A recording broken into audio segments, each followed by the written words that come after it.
தமிழ் மாதம் புரட்டாசி. இது பொதுவா செப்டம்பர் அக்டோபர்ல தான் வரும். புரட்டாசில தான் பெருமாள் பூமிக்கு வந்தாருன்னு ஒரு நம்பிக்கை. அதனாலதான் குறைஞ்சது 9 காய்கறிகள் சமைச்சு பயங்கரமான விருந்தோட சனிக்கிழமைகள்ல பெருமாளை வழிபடுவாங்க. எல்லாம் சரி, இவ்வளவு நல்ல மாசத்துல ஏன் கல்யாணம் கிரகப்பிரவேசம்னு எதுவும் பண்ண மாட்டாங்க? ஏன்னா மக்கள் புரட்டாசில அதிகமா ஆன்மீகத்துல, முன்னோர்களை வழிபடுறதுல, எளிமையான வாழ்க்கையில ஈடுபடணும்னு இந்த மாதிரி விஷயங்கள் எல்லாம் தவிர்க்க சொன்னாங்க. அதிகமா பயிரிடக்கூடிய சம்பா மாதிரியான நெல் வகைகள் எல்லாம் புரட்டாசில பயிரிட்டு தை மாசம், அதாவது பொங்கலுக்கு அறுவடை செய்யறதுனால புரட்டாசி விவசாயிகளுக்கு ஒரு முக்கியமான மாசம்னே சொல்லலாம்.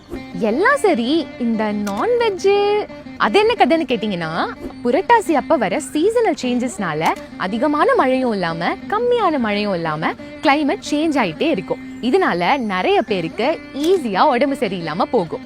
சோ லைட் ஃபுட்டா சாப்பிட்டா நம்ம பாடியில இருக்க ஹீட் எல்லாமே பேலன்ஸ்டா இருக்கும்னு தான் புரட்டாசியில நான்வெஜ் சாப்பிடக்கூடாதுன்னு நம்ம முன்னோர்கள் சொல்லி வச்சுட்டு போனாங்க.